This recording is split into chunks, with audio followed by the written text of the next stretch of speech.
রিয়াদ, তুমি কি আমার মৃত্যুর সত্য ঘটনা জানতে চাও? তাহলে পানিতে নেমে এসো। পানির নিচে সব কিছু আছে।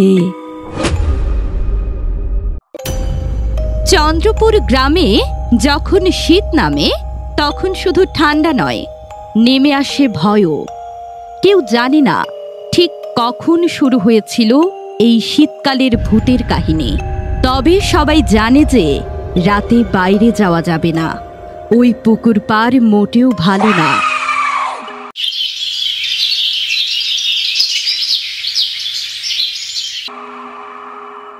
এই বছর শীতটা বড্ড তাড়াতাড়ি চলে আসলো রে। আগের বারের মতো আবারও আমাদের বিপদে চলে আসলো। চাচা, গত বছর ওই শীতে কাদের ভাই হারাই গেল। আজও কেউ তার লাশ খুঁজে পায় নাই। শুধু কুয়াশার ভেতর তার গলার আওয়াজ শুনছিলাম, বাঁচাও বাঁচাও।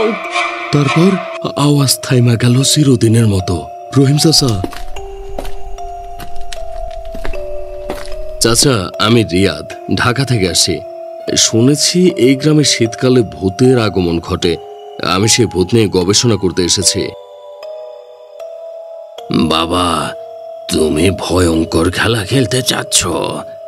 এটা কিন্তু গল্পের ভূত নয়, বাস্তবের। এটা খুব ভয়ানক। ভয়তে কেউ রাতে ওই পুকুর পাড় দিয়ে যায় না। ভয় পেলে গবেষণা হয় না চাচা। সত্যি যদি ভূত থাকে তাহলে তাকে নিয়েই আমি গবেষণা করব।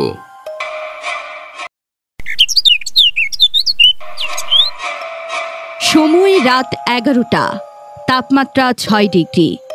রিয়াদ পুকুর পাড়ে বসে আছে, চারদিক নিস্তব্ধ। হঠাৎ করে মনে হচ্ছে কেউ পেছনে দাঁড়িয়ে আছে। রিয়াদ, ঘরে ফিরে যা। শীতকালে এই পুকুর পাড় থেকে কেউ জীবন নিয়ে ফিরতে পারে না। কে কে ওখানে? সামনে এসো। রিয়াদ ঘুরে দেখে কুয়াশার ভেতর এক সাদা শাড়ি পরা ছায়া ধীরে ধীরে মিলিয়ে যাচ্ছে।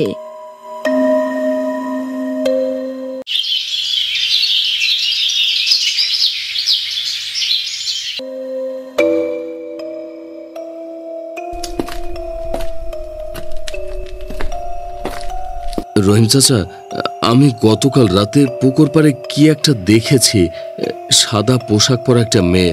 হয়তো ওটাই সেই ভূত। রিয়াদ, তুমি ঠিক দেখেছ, ওটাই সেই ভূত। সেই গায়েরই মেয়ে ছিল, নাম ছিল তার হালিমা। বছর 10 আগে এক শীতের রাতে মেয়েটি গলায় রশি দিয়ে মারা যায়। এলাকার লোকেরা তাকে কবর না দিয়ে ওই পুকুরের পানিতে ফেলে দেয়। তারপর থেকে ওই আত্মা শীতকাল হলেই ফিরে আসে ওই পুকুর পাড়ে প্রতিশোধ নিতে।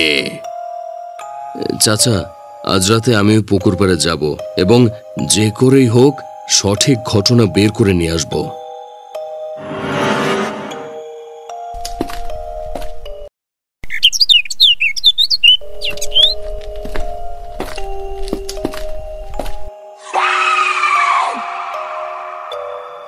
রিয়াদ, তুমি কি আমার মৃত্যুর সত্য ঘটনা জানতে চাও?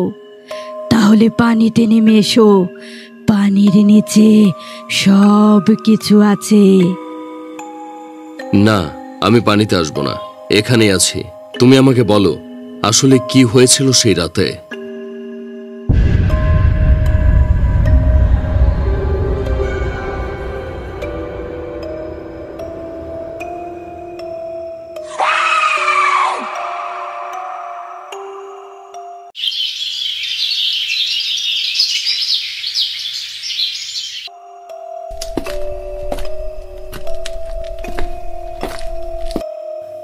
যে ছেলেটা ঢাকা থেকে আসছিল না, রিয়াদ না কি যেন নাম, তার মরা দেহ পাওয়া গেছে পুকুরের পাড়ে।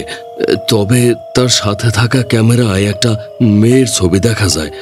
মেয়েটার চেহারা ঠিক সেই হালিমার মতো দেখতে।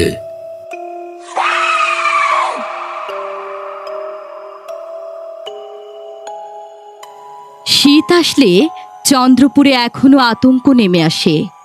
আজও ওই গ্রামের লোকেরা জানতে পারেনি কেনই বা হালিমা নিজ গলায় ফাঁস নিয়ে মারা গিয়েছিল, আর কি কারণেই সে প্রতি শীতে এই প্রতিশোধ নেয়। সেটা গ্রামবাসীর কাছে আজও রহস্যময় রয়ে গেল।